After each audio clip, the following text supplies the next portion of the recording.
wabarakatuh. Kami dari kelompok 4. izin perkenalkan diri, nama saya Dwi Ina Aprilian. Saya Rizna Delia. saya Hedrianawati. Saya Utakan Segula. Dan saya Alfius Lalu Lembang. Izin, kali ini kami akan mempresentasikan terkait dengan masa realisme hukum menjadi salah satu tugas dalam mata kuliah filsafat hukum. Sedikit yang menjelaskan bahwa apa sih filsafat itu. Jadi filsafat itu adalah berasal dari bahasa Yunani, artinya adalah cinta kebijaksanaan. Nah, di dalam filsafat hukum ini pada dasarnya ada 7 mazhab yang ditekankan. Ada mazhab pertama, mazhab alam. Kedua adalah positivisme hukum. Ada mazhab sejarah. Ada mazhab realisme. Nah, ini yang kita bahas ya, Bang. Ya, benar. Ini menjadi tugas kita. Ada mazhab realisme dan mazhab-mazhab yang lain. Nah, apa sih itu mazhab realisme hukum? Jadi kalau yang diajarkan dosen kita, jadi mazhab realisme hukum itu adalah mazhab yang pada intinya itu lebih menekankan pada perilaku-perilaku nyata. Jadi tidak hanya fokus pada aturan-aturan tertulis atau perundang-undangan. Jadi lebih kepada misalnya kayak jurisprudensi atau putusan-putusan hakim. Itu yang ditekankan dalam mazhab ini. Jadi berbeda dengan positivisme hukum. Jadi kalau positivisme hukum itu adalah lebih menekankan kepada aturan-aturan tertulis. Aturannya. Sejarahnya gimana nih? Nah, kalau sejarahnya kayak kalian lebih paham deh. Kalau sejarahnya itu apa? Nah, gini teman-teman, sejarah dari apa sih Pak? Itu kan ya. Realisme. Ini kan yang tadi ada langsung. Ya. Masuk ke itu ya. Jadi ulang lagi dari sejarah tadi.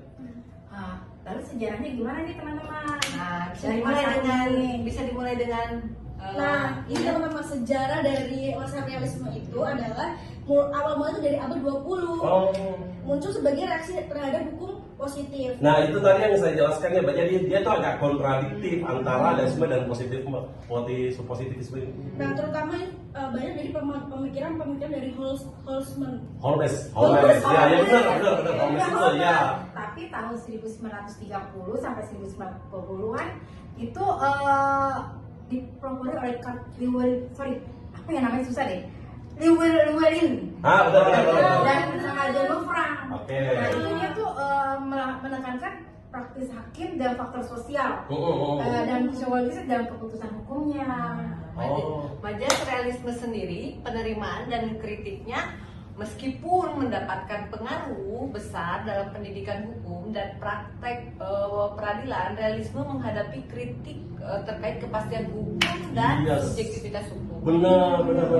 Namun, memang mazhab ini masih berpengaruh banget sekarang. Cuman tidak berpengaruh secara seperti dahulu kala. Nah, mazhab ini masih berperan dalam pemikiran kayak pemikiran modern gitu. Khususnya dalam aspek sosial, psikologis, dan dalam praktik hukum khususnya. Nah, mazhab ini masih berpengaruh tapi cuman nggak sepengaruh seperti dulu gitu. Itu singkatnya ya sejarahnya. Jadi ya. pada intinya itu sekitar abad 20. Udah lama juga ya. Lama. Nah, berarti kalau dipikir-pikir realisme hukum ini muncul setelah adanya positivisme hukum ya, seperti itu ya. Ya kira-kira seperti itu. Nah, Oke. lalu selanjutnya kita mazhab itu apa lagi sih yang berhubungan dengan mazhab yang kita ini? Jadi yang saya jelaskan tadi bahwa ada 7 mazhab dalam filsafat hukum ini.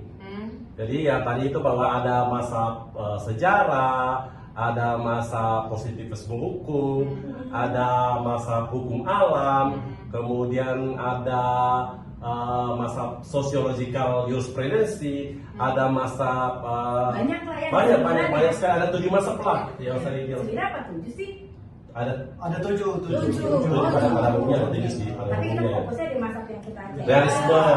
Jadi kalau pikir-pikir ini masih kalau kita positif kita itu kontinental ya, kontinental law, jadi berdasar dari hukum Eropa. Nah kalau dipikir-pikir realisme hukum ini lebih menekankan pada jurisprudensi, berarti ini kayak Anglo-Saxon gitu ya, jadi hukum-hukum dari Amerika. Seperti itu ya. Ulang. Nah,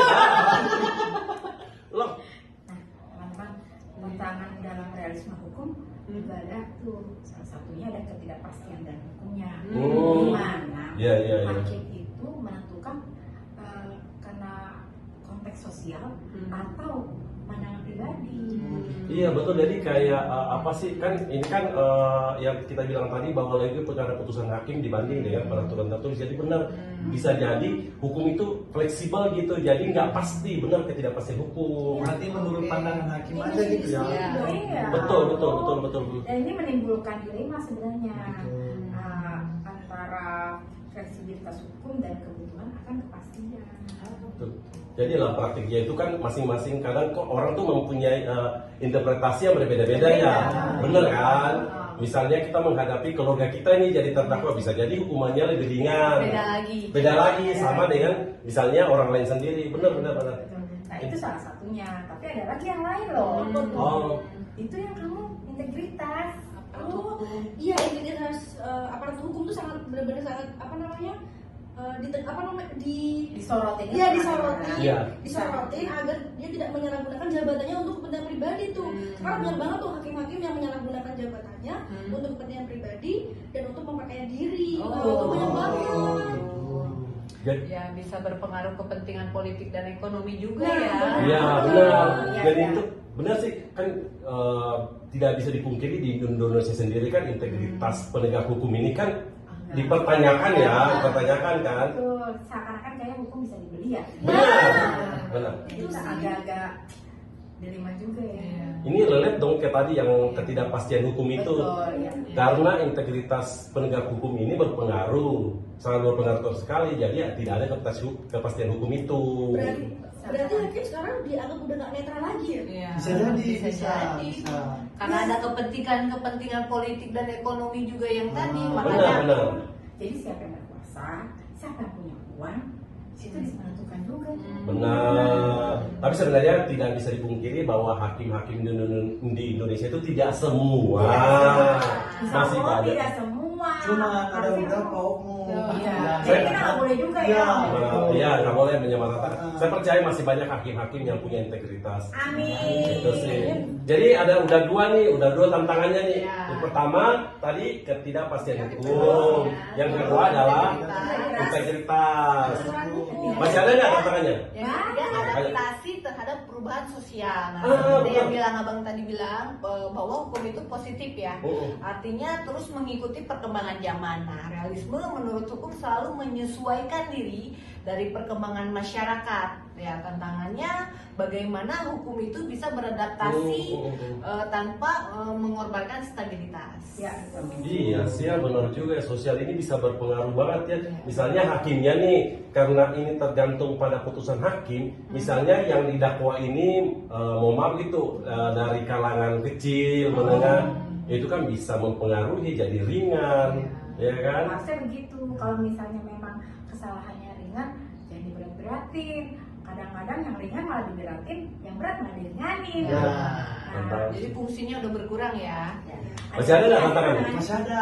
Itu baru tadi berat dan baru berapa? Ada Tiga. tiga. Nah, Ya. ada. Punya saya juga ada satu. Apa Itu tuh? kesenjangan akses keadilan. Iya.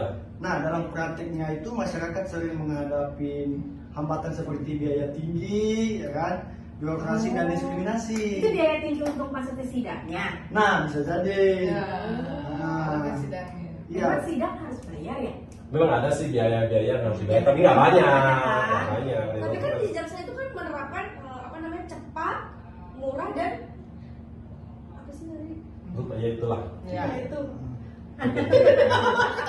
Ya, pokoknya kita semua sekarang lagi belajar. Jadi kalau Iya misalnya sih. nggak semuanya harus kita pahami kan? Ya. Iya, iya, Yang iya. penting sekarang Ada lagi nggak kira-kira? Tapi terkait sebelum kita lanjut ke tantangan berikutnya, jadi masalah kesenjangan keadilan akses keadilan ini kan tadi ngomongin masalah biaya ya. Ya, biaya tinggi. Kira-kira nih masih ada nggak sih selain daripada biaya yang diatur dalam peraturan, ada nggak sih biaya-biaya lain yang dibayar? Misalnya kayak kita nyogok-nyogok. Oh, itu tergantung pribadi. Itu udah Itu- masuk ke pribadi iya, ke masing-masing, pribadi nggak bisa masing-masing. disamaratakan sepertinya. Nah tentunya ini mempengaruhi banget terhadap putusan hakim. Nah ini makanya kenapa ini menjadi tantangan dalam realisme. Karena tidak ada kepastian hukum tadi kan tidak tidak tergantung pada hukum positif, fleksibel gitu. Ya kalau kita mau jujur sebenarnya soal bayar membayar, ya kita kan harus bohong ya. Itu ada, tetapi kan kita tidak boleh menyamaratakan semua hakim seperti yang itu. Jadi sebaiknya kita malah berdoa lah, jangan sampai hakim-hakim yang begitu terus ada. Jadi bakal jadi Indonesia itu hapus dari pungli-pungli. Amin. Hakimnya hakim yang beradil buat semua golongan. Iya, sama aja. Ya. Kemudian, kan sudah empat tentang tadi terkait dengan kepastian hukum, kemudian netralitas integritas, adaptasi sosial, kemudian terkait dengan Kesenjangan. Nah, ada lagi satu nih, tapi sebenarnya tadi sudah dibahas adanya pengaruh politik dan ekonomi, pasti dong, pasti dong. Iya, biasanya keputusan-keputusan hakim itu menurut realisme hukum ini kadang dipengaruhi oleh politik. Gitu. Kayak misalnya korupsi kan juga berhubungan dengan politik kan, atau lagi ada pemilihan presiden, atau lembaga-lembaga negara yang lain, itu banyak banget tuh yang berhubungan dengan kayak gitu-gitu. Ya, Bener berarti sih? tantangan besarnya adalah menjaga agar hukum tetap menjadi alat keadilan, bukan sekadar alat kekuasaan. Kekuasaan, betul itu. Selanjutnya penerapan yang ada di Indonesia ini sebagaimana, gimana nih maksudnya? Seperti apa gitu ya? Kurang ngerti nih. Nah, di Indonesia sendiri itu penerapannya itu menggunakan hukum positif kan. Oh, Iya. iya sih, kita jelaskan tadi bahwa Indonesia itu kan lebih kepada kontinental law, hukum Eropa, positif hukum ya, hukum positif ya. Tapi kalau kalau realisme hukum ini di Indonesia ini nggak sih, diterapin nggak sih? Iya, tapi masih terbatas. Terbatas ya. Masih terbatas banget. Berarti namun dalam praktik penegakan hukum sering juga ya muncul kebutuhan untuk menyesuaikan keputusan dengan keadilan sosial. Bener, ya itu tadi yang kita bilang tadi bahwa kita kan hukum positif, jadi hukum yang tertulis, hukum yang ada saat ini. Cuma itu tadi kadang ada keterbatasan, jadi sehingga ada kekosongan hukum. Nah, disinilah pentingnya masa realisme ini terkait dengan putusan-putusan hakim itu. Penerapan ini sebenarnya ada lagi nggak sih? Nah, kalau di dunia sendiri realisme hukum kan bisa kita katakan lebih relevan terhadap Anglo-Saxon law gitu, Anglo-Saxon atau hukum Amerika gitu, yang diterapkan oleh Inggris, Amerika. Ada beberapa negara lain yang menerapkan Anglo-Saxon ini. Oke. Berarti tantangan hukum positif di Indonesia masih dianggap statis ya, Bang? Iya, memang ya hukum positif itu kan itu tadi yang kita bilang bahwa ada keterbatasan. Sementara masyarakat selalu dinamis, selalu berkembang. Sementara hukum kita kan dibuat tahun ini, bisa jadi 3 tahun berikutnya akan ada perubahan-perubahan dalam masyarakat. Nah, ketika hukum yang sekarang kita terapkan bisa jadi nggak relevan lagi, nggak sesuai lagi. Makanya sehingga sulitnya beradaptasi dengan perubahan-perubahan itu ya. Betul. Sementara kita dituntut harus ada putusan di 3 tahun berikutnya. Bagaimana supaya ada putusnya? Disinilah peran realisme hukum ini, gitu. Jadi hakim sangat berperan. Seperti itu sih. Jadi udah tahu nih. Iya, banyak sih hal yang kita obrolin ya terkait dengan realisme hukum ini ya. Terkait dengan Penerapan yang kedua ada kan? Ya, ada yang namanya penerapan pragmatik legal realism. apa itu? Dalam pendekatan ini, keputusan hukum harus mempertimbangkan implikasi dan praktis. Oh, intinya mah implikasi keputusan Ya. itu. Jadi seperti yang Bu Dele tadi bilang, ya harus memperhatikan implikasinya ya. Ya, hakim di sini harus menilai dampak putusan terhadap masyarakat luas, baik ekonomi maupun keadilan sosialnya. Penting banget Balik ya. lagi keputusannya berdasarkan hakim. Berarti hakim itu harus mengetahui kondisi masyarakatnya dulu. Ya, berarti. Iya. Baru hukum melakukan dipandang keputusan. sebagai sesuatu yang dinamis, Oh, gitu. bisa Bisa berubah berubah. sesuai dengan kebutuhan Kebutuhan. masyarakat Oh, sendiri. gitu. Iya ya, karena apa ya, hukum itu kan dinamis, harus mengikuti. Sementara kalau kita berpatok sama hukum positif, terkadang ketinggalan, gitu loh. Jadi belum ada hukumnya, maka terjadinya kekosongan hukum kadang. Nah, di sini pentingnya itu tadi putusan hakim, pentingnya jadi masih sangat relevan untuk menerapkan realisme hukum ini, gitu sih. Benar nggak sih? Berarti hakimnya harus pintar. Pintar. Ya kan, kalau nggak pintar, Nggak bisa lagi. Gimana nih teman-teman mengenai mazhab realisme ini? Jadi kalau keputusannya gimana sih? Maksudnya poinnya dari masa ini. Iya sih, kalau boleh saya simpulin sih dari obrolan kita ini, obrolan santai kita ini, ada beberapa hal yang saya simpulin sih. Pertama, bahwa realisme hukum ini memang masih berlaku di Indonesia, sekalipun berlaku, cuma memang memiliki tantangan tersendiri. Nah itu dia. Iya kan? Tantangannya kan hukum positif di Indonesia masih dianggap statis ya. Iya. Beradaptasi terhadap perubahan sosial, betul nggak tak? Nah itu menjadi salah satu tantangannya dalam penerapan realisme hukum di Indonesia. Itu yang pertama. Hakimnya? Nah yang kedua, bahwa dalam realisme hukum ini hakim sangat berperan. Hakim sangat berperan. Jadi hakimnya, apapun putusan pengadilan ini tergantung pada hakimnya, terkait dengan kapasitas hakim, terkait dengan integritas hakim, terkait Pengalamannya juga. pengalaman hakim. Nah ini poin kedua. Yang ketiga, bahwa realisme hukum ini, apalagi ya? Kami bingung. Banyak banget ya poin-poinnya. Iya. Gini deh, pokok poinnya tadi kan udah dijelasin tuh semuanya. Ya. Yang pasti kita sama-sama nanti belajar lagi. Ya, bener. Lebih akurat lagi. Ini cuma sebagian aja yang kita Kita bahas gitu loh. Ya, realisme ini kan terus hukum itu kan terus berkembang ya, dinamis ya. Betul. Realisme hukum ini pasti akan selalu digunakan. Gitu aja ya. Iya. Dan nanti kita lanjut lagi di next episode sepertinya.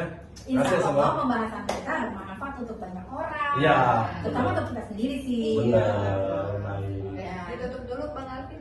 Iya, terima kasih. Tapi ada, kalau misalnya ada kata salah kita bisa dikoreksi sama kawan-kawan lain. Teman-teman, pembahasan ini insya Allah berguna untuk kita semuanya. Tapi bila ada kata-kata yang atau informasi yang salah dari kita, minta direvisi ya buat untuk semuanya. Dikoreksi lah ya, masukan. masukan.